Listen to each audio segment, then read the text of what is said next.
Hey, how's it going? Scott Fujita, Cleveland Browns. Happy to be here. It was actually tougher for me to fly to Florida from California than it was to Maui. Not that you care. I'm the only one complaining. Everyone else is on the East Coast.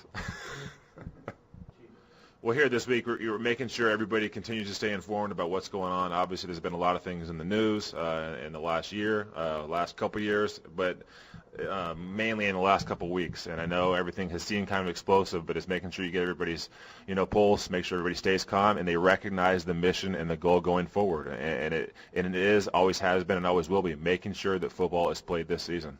Well, I know one of the things that a lot of people are concerned about is what they can and can't believe. But for those of us who are actually in the room, and everybody who sat on the executive committee with me was in the room at some point, they know what actually went on. And I know everything else has been in the media so far, and again, the last couple of months, and especially the last couple of weeks, has been speculation. And we don't need to talk about what proposals made and what weren't, because you could spin that any way you want. But for those of us who were in the room and sat face to face, not so much with the owners, but with the representatives, we know what happened. We know the discussions that were had. We know the proposals that were made.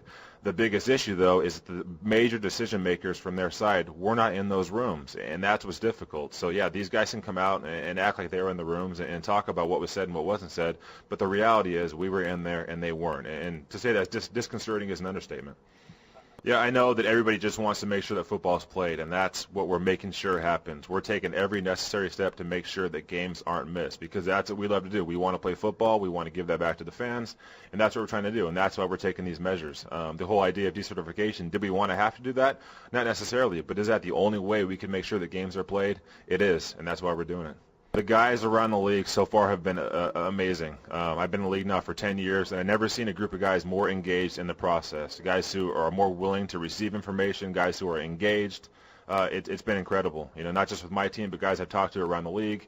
But here, with this group of leaders, who represent all the teams throughout this league, they've just been outstanding. And the solidarity is the best it's ever been, because guys understand the process, they understand what's at stake, and they understand our need to play football this season.